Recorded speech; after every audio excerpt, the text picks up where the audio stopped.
Hello friends, welcome to my simple cooking and organising channel. அனைவருக்கும் ஆங்கில புத்தாண்டு நல்வாழ்த்துக்கள் சொல்லிக்கிறேங்க. 2024 வந்து போடுற ஃபஸ்ட்டு வீடியோ இதுவாக தான் இருக்கும். இந்த வீடியோ பார்த்திங்கன்னா December 31 ஈவினிங்லேருந்து நான் வீடியோ எடுக்க ஆரம்பித்தேங்க. ஈவினிங் பார்த்திங்கன்னா பசங்களுக்கு வந்து பொரிதாக கொஞ்சம் வறுத்து கொடுத்துருந்தேங்க. அது கூடவே வந்து பார்த்திங்கன்னா கானுமே செஞ்சுருந்தேன். கான் வந்து அவ்வளோக்கா சாப்பிடல. சரி, அதை வச்சு நம்ம கான் ரைஸ் பண்ணிக்கலாம்னு சொல்லிட்டு அதை அப்படியே வச்சுட்டேன். இது வந்து பார்த்திங்கன்னா குலோப்ஜாமுன் மாவு தீபாவளிக்கு வாங்கினது, நான் செய்யவே இல்லை. சரி, நியூ இயருக்கு வந்து சரி கேக் செய்கிறதுக்கு பதிலாக இந்த குலோப்ஜாமுன் மாவை காலி பண்ணிடலாம் அப்படின்னு சொல்லிட்டு 2 பேக்கெட் எடுத்துருக்கேங்க. ஒரு பேக்கெட்டோட வெயிட் வந்து பார்த்திங்கன்னா 175 கிராம் தாங்க. எப்போவுமே தீபாவளிக்கு தாங்க நான் குலோப்ஜாமுன் வாங்குவேன். இடையில நான் வாங்கினதே கிடையாது. இந்த தீபாவளிக்கு வாங்கும்போது பை ஒன் கெட் ஒன் கொடுப்பாங்க, அதனால் அது நான் வாங்குவேன். இப்போ வந்து பார்த்திங்கன்னா 2 பேக்கெட்டையுமே வந்து பார்த்திங்கன்னா ஒரு மிக்சிங் பவுலில் வந்து நான் கொட்டிக்கிறேன். இது வந்து பார்த்திங்க அப்படின்னா எங்களுக்கு வந்து ஒரு நாள் வருங்க, அவ்வளோதான். ரொம்ப நாளில் வச்சுக்க முடியாது. அதனால் சுகர் சிரப்பில் கம்மியாக தான் போடுவேன். அதுக்கு பின்னாடி நான் சொல்கிறேன் நான். இப்போ வந்து கட்டி இல்லாமல் நல்லா மிக்ஸ் பண்ணி விட்டுக்கலாம். இதுக்கிடையில் என்னோடய வீடியோ பார்க்குறவங்க ப்ளீஸ் சப்ஸ்கிரைப் பண்ணிவிட்டு என்னை சப்போர்ட் பண்ணுங்கள். மறக்காமல் பக்கத்தில் இருக்கிற பெல் ஐக்கான் பட்டனை ப்ரெஸ் பண்ணிவிட்டு ஆளுங்கிற ஆப்ஷனை சூஸ் பண்ணிக்கோங்க. அப்போ தான் நான் வீடியோஸ் போட்டால் உங்களுக்கு கண்டிப்பாக நோட்டிஃபிகேஷனில் வரும்.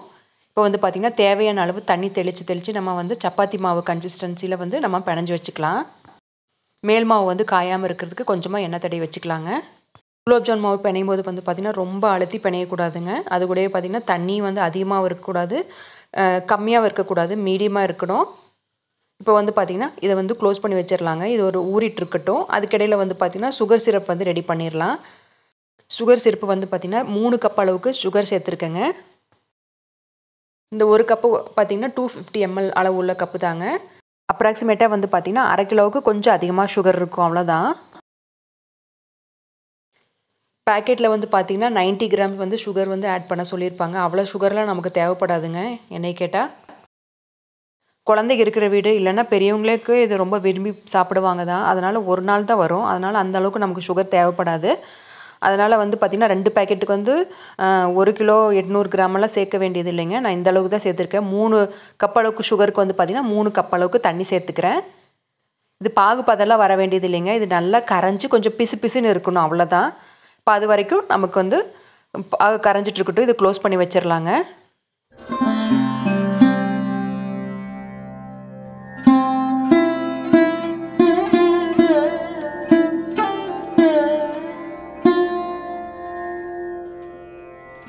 சர்க்கரை நல்லா கரைஞ்சிருச்சுங்க. இப்போ வந்து நான் தொட்டு பார்க்குறேன், நல்லா பிசு பிசுன்னு இருக்குது. இந்த ஸ்டேஜ் வந்தோடனே நம்ம ஆஃப் பண்ணிக்கலாம். இது கூடவே பார்த்திங்கன்னா ஒரு அரை ஸ்பூன் அளவுக்கு ஏலக்காய் தூளை வந்து தூவிக்கலாங்க. அவ்வளோதாங்க. இது ஒரு பக்கம் இருக்கட்டும். அதுக்கடையில் வந்து நம்ம பிணைஞ்சு வச்சுருந்த குலோப்ஜாமுன் மாவை ஓப்பன் பண்ணி பார்க்கலாங்க. நல்லா ஊறி வந்திருக்குங்க. ஒரு அரை மணி நேரம் ஊறி இருக்குது. நல்லா சாஃப்டாக இருக்குதுங்க. கையில் கொஞ்சமாக எண்ணெய் தடவிட்டு நமக்கு எந்த அளவுக்கு சைஸ் வேணுமோ அந்த அளவுக்கு நம்ம உருண்டை பிடிச்சிக்கலாங்க. நல்லா வெடிப்பு இல்லாத மாதிரி நல்லா கையில் உருட்டி உருண்டை பிடிச்சிக்கலாம். நான் இன்றைக்கி வந்து பெரிய சைஸ் அளவுக்கு தான் உருண்டை பிடிச்சிருக்கேங்க. சரி, சட்டுன்னு போட்டு எடுத்துடலான்னு சொல்லிவிட்டு இப்போ கொஞ்சமாக உருண்டை பிடிச்சிருக்கும் போதே வந்து பார்த்திங்கன்னா கடாயில் வந்து கொஞ்சமாக மீடியம் ஃப்ளேமில் எண்ணெய் ஊற்றி வச்சுருக்கேங்க. மீடியம் ஃப்ளேமில் தான் இருக்கணும். ரொம்ப ஹை ஃப்ளேமில் இருந்தால் மாவு வந்து வெளியே வந்து கருகிரும், உள்ளே வேகாது. இப்போ உருண்டை பிடிக்கவே பார்த்திங்கன்னா சைட் பை சைடு நான் வந்து எண்ணெயிலையுமே வந்து பொரிச்சு எடுத்துக்குவேன். ரொம்ப கலக்கி விடாமல் எண்ணெயை மட்டும் கொஞ்சம் ஷேக் பண்ணி விட்டோன்னா 2 பக்கமும் வெந்து வந்துடும். பார்த்திங்கன்னா இந்த அளவுக்கு கலர் சேஞ்ச் ஆகி வந்த உடனே நம்ம சுகர் சிரப் இருக்கு இல்லைங்களா, அதிலே போட்டுடலாம். இப்போ சுகர் சிரப் பார்த்திங்கன்னா பாதி அளவுக்கு ஆறிடுச்சு. சுகர் சிரப் வந்து நல்லா ஆறிடுச்சுங்க. ஒரு 3/4 ஆறிடுச்சு. கொஞ்சமாக தான் வெது வெதுப்பாக இருக்குது. இந்த ஸ்டேஜில் வந்து நம்ம போட்டுக்கலாம். ரொம்ப சூடாக இருக்கும்போது போட்டிங்கன்னா நல்லா கரைஞ்சி போயிடும். இப்போ வந்து பார்த்திங்கன்னா எல்லாத்தையும் பொரிச்சு எடுத்துட்டேங்க. பொரிக்கும் போதே வந்து பார்த்திங்கன்னா கொஞ்சம் பாதி வந்து பசங்க வந்து சாப்பிட்டுட்டாங்க. இந்த அளவுக்கு தான் இருக்குது. வீடியோக்காக கொஞ்சம் விடுக்கடை அப்படின்னு சொல்லிட்டு எடுத்து வச்சுருந்தேன் நான். சாஃப்டான சூப்பரான ஜூஸி குலோப்ஜாமுன் வந்து நமக்கு ரெடி ஆகிடுச்சு.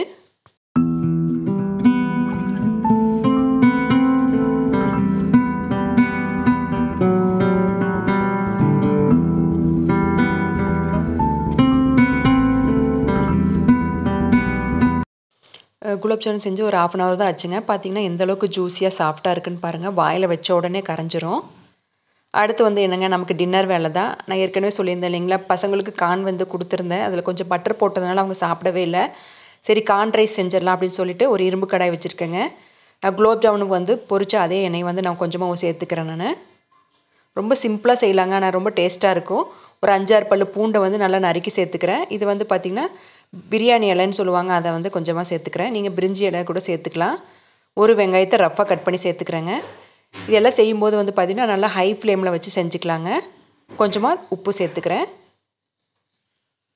ரொம்ப கலர் சேஞ்ச் ஆக வேண்டியதில்லை. கண்ணாடி பதம் வந்த உடனே நம்ம வேக வச்சுருந்த காணை சேர்த்துக்கலாம். அது கூட பார்த்திங்கன்னா லெஃப்ட் ஓவர் ரைஸ் சேர்த்துக்கலாங்க. எண்ணெய் பொரியும் போதே வந்து பார்த்திங்கன்னா 1 ஸ்பூன் அளவுக்கு சீரகம் கூட சேர்த்துட்டேன். நல்லா டேஸ்ட்டாக இருக்கும். நல்லா கலந்து விட்டுக்கலாங்க. இந்த கார்ன் வேக வச்சு வந்து பார்த்திங்கன்னா கொஞ்சமாக உப்பு மிளகாய் தூள் தான் போட்டிருந்தேன். கொஞ்சம் பட்டர் சேர்த்துனதுனால அவங்க சாப்பிடலை. அதனால் கார்ன் ரைஸ் வந்து அப்படியே செஞ்சுக்கலான்னு சொல்லிட்டு வச்சுட்டேன். அது கூடவே வந்து பார்த்திங்கன்னா 1 ஸ்பூன் அளவுக்கு பெப்பர் தூள், கொஞ்சமாக மல்லி இலை இது எல்லாமே தூவி இறக்கிக்கலாங்க. அவ்வளோதான். நமக்கு சூப்பரான left over corn left over rice வந்து வச்சு ஒரு சூப்பராக ஒரு ஃப்ரைட் ரைஸ் வந்து ரெடி ஆகிடுச்சுங்க. சாப்பிட்றதுக்கு வந்து அவ்வளோ டேஸ்ட்டாக இருந்தது. இது வந்து எந்த வித சாஸில் சேர்த்துலங்க, நார்மலாக வீட்டில் செஞ்சது தான்.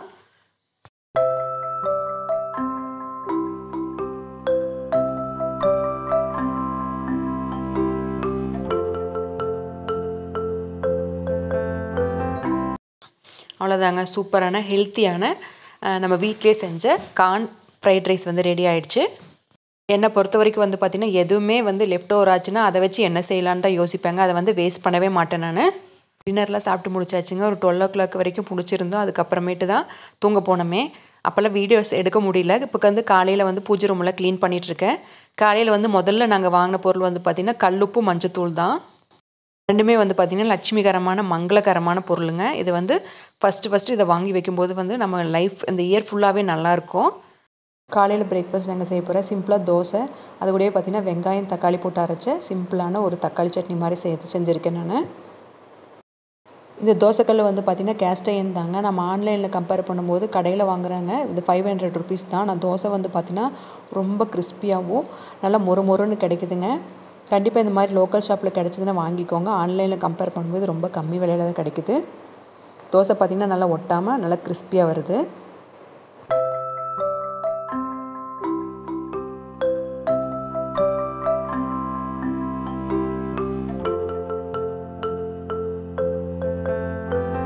பசங்களுக்கு பார்த்திங்க அப்படின்னா பொடி தோசை தாங்க.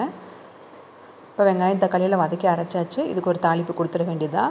கடுகு, உளுத்தம்பருப்பு, காஞ்ச மிளகா, கருவேப்பிலை போட்டுட்டு தாளிப்பு கொடுத்துடலாங்க. சட்னியுமே வந்து பார்த்திங்கன்னா ரொம்ப சிம்பிளாக தாங்க. கொஞ்சம் காஞ்ச மிளகா, வெங்காயம், தக்காளி, பூண்டு அவ்வளோதான். சட்னியுமே வந்து பார்த்திங்கன்னா தாளிப்பு கொடுத்தாச்சுங்க. இன்னும் காலையில் பிரேக்ஃபாஸ்ட்லாம் சாப்பிட்டு முடிச்சிடலாம். காலையில் பிரேக்ஃபாஸ்ட்டெல்லாம் சாப்பிட்டு முடித்த கையோடவே லஞ்ச் வேலையை ஆரம்பிச்சிட்டாங்க. சரி லஞ்சு வந்து வேலையெல்லாம் முடிச்சிட்டோம் அப்படின்னா கொஞ்சம் ஃப்ரீயாக இருக்கலாம் அப்படின்னு சொல்லிட்டு சிம்பிளாக தாங்க செய்ய போகிறேன். இதுக்கு வந்து பாசிப்பருப்பு, கீரை, சுரக்காய் இதெல்லாமே போட்டு கூட்டு வச்சுருக்கேங்க. நல்லா பாசிப்பருப்பு குழம்பு மாதிரி இருக்கும். இதை நான் வீடியோவாக கூட ஷேர் பண்ணியிருக்கேன். இந்த வீடியோவிலலாம் நான் திரும்ப ஷேர் பண்ணல. சரி உங்களுக்கு போர் அடிக்கும் அப்படின்னு சொல்லிட்டு சும்மா கூட்டு வைக்கிறது மட்டுமே இந்த தேங்காய் பால் கடைசியாக தேங்காய் மட்டும் அரைச்சி ஊற்றுனது மட்டும் காமிச்சிருக்கேன் நான். இது கூடவே பார்த்திங்க அப்படின்னா நமக்கு பீர்க்கங்காய் கறி ரெடி பண்ணியிருக்கேங்க. அது வந்துட்டுருக்குது. சைட் பை சைடாக வந்து பார்த்திங்கன்னா வாழைக்காய் வந்து வறுவல் வந்து ரெடி பண்ணிட்டேன். வாழைக்காய் உருளைக்கிழங்கு ரெண்டுமே போட்டு வறுவல் ரெடி பண்ணிட்டேங்க. ரசமும் வந்து பார்த்திங்கன்னா சைட் பை சைடு வச்சாச்சு. காலையிலே வந்து பார்த்திங்கன்னா வடைப்பருப்பு ஊற வச்சுட்டேங்க. இப்போ அதுக்குமே வந்து மிக்சியில் தான் அரைச்சி செய்ய போகிறேன். இப்போ மதியம் லஞ்ச் சமைச்சது எல்லாமே ஒரு பக்கம் எடுத்து வச்சுட்டேங்க. நேற்று சாம்பார் தான் வச்சோங்கிறதுனால இன்றைக்கி வந்து கீரை கொஞ்சம் சுரக்காய் எல்லாம் போட்டு சூப்பரான பாசிப்பருப்பு சுரக்காய் கூட்டு வச்சுருக்கேங்க. ஸ்கூலுக்கு கொடுத்து விட்டால் குழந்தைங்க சாப்பிட மாட்டாங்க. அதனால் லீவ் அன்றைக்கி செஞ்சுக்கலான்னு சொல்லிட்டு இது வந்து பார்த்திங்கன்னா பீர்க்கங்காய் கறி ரெடி பண்ணியிருக்கேங்க. இது வாழைக்காய் உருளைக்கிழங்கு போட்ட வறுவல். ரசம் அங்கே இருக்குங்க. ஒயிட் ரைஸு பிளேட்டில் எடுத்து வச்சாச்சு. நான் மிக்சியில் வந்து பார்த்திங்கன்னா வடைப்பருப்பெல்லாம் அரைச்சிட்டேங்க. இதை சமைச்சு முடித்த கையோடவே எப்போவுமே வந்து பார்த்திங்கன்னா கிச்சன் கவுண்டர் டாப் எல்லாமே க்ளீன் பண்ணிட்டேன். வடையுமே வந்து பார்த்திங்கன்னா ஒவ்வொன்றா போட்டு எடுத்துகிட்ருக்கேன் நான். 2023 வந்து பார்த்திங்கன்னா ஒரு அளவுக்காவது வீடியோ போட்டேங்க. இந்த லாஸ்ட் வரும்போது பார்த்திங்கன்னா சுத்தமாகவே என்னால் வீடியோவே எடுக்க முடியல. இந்த 24 பார்த்திங்கன்னா நல்லா கன்சிஸ்டன்சியாக வீடியோ போடணும். அது கூடவே வந்து பார்த்திங்கன்னா கொஞ்சம் லைஃப் ஸ்டைல் இம்ப்ரூவ்மெண்ட்டுமே நிறைய பண்ணணும்னு சொல்லிட்டு ஒரு கோலாக வச்சுருக்கேன் நான். அது எல்லாமே வந்து பார்த்திங்கன்னா அச்சீவ் ஆச்சுன்னா கண்டிப்பாக இந்த இயர் எண்டில் நான் ஓப்பன் அப் ஆகி கண்டிப்பாக நான் எல்லாமே சொல்கிறேன். இந்த இயர் வந்து பார்த்திங்கன்னா இந்த இயர்லேருந்து கிட்டத்தட்ட நமக்கு எது நீடு எது வாண்ட்டு அப்படின்னு சொல்லிட்டு ஃபாலோ பண்ணலான்ட்டு இருக்குங்க. நீடு மட்டும் வந்து ஃபாலோ பண்ணணும். வாண்ட்டை வந்து சரி ரொம்ப முக்கியமாக இருந்தால் வேணும், இல்லைன்னா விட்டுறலாம் அப்படின்னு சொல்லிட்டு அதை ஃபாலோ பண்ணணுன்ட்டு இருக்கேன். அவ்வளோதாங்க ஃப்ரெண்ட்ஸ், வடை எல்லாமே நான் வந்து பொரிச்சு எடுத்துக்கிட்டேன். இப்போ லஞ்ச் சாப்பிட வேண்டிய நேரம் தான். நல்லா சுட சுட ரைஸு, அதோடவே வந்து பார்த்திங்கன்னா பீர்க்கங்காய் கறி, வடை. மிக்சியில் அரைச்சதுனால எனக்கு அந்தளவுக்கு கிறிஸ்பியாக வரல. இதுவே கிரைண்டரில் அரைச்சிருந்தால் இனிமேல் சூப்பராக இருந்திருக்கும். அதாங்க ஃப்ரெண்ட்ஸ், நியூ இயர் அன்றைக்கி எங்களுக்கு டே வந்து இப்படி தான் போச்சு. இந்த வீடியோ வந்து இதோட முடிச்சுக்கிறேங்க. இந்த வீடியோ உங்களுக்கு பிடிச்சிருந்ததுன்னா மறக்காமல் என்னோட சேனலை சப்ஸ்கிரைப் பண்ணிக்கோங்க. பக்கத்தில் இருக்கிற பெல் ஐக்கன் பட்டனை ப்ரெஸ் பண்ணிவிட்டு ஆளுங்கிற ஆப்ஷனை சூஸ் பண்ணிக்கோங்க. மறக்காமல் லைக் பண்ணுங்கள், கமெண்ட் பண்ணுங்கள், சப்போர்ட் பண்ணுங்கள். தேங்க்ஸ் ஃபார் வாட்சிங். பாய்.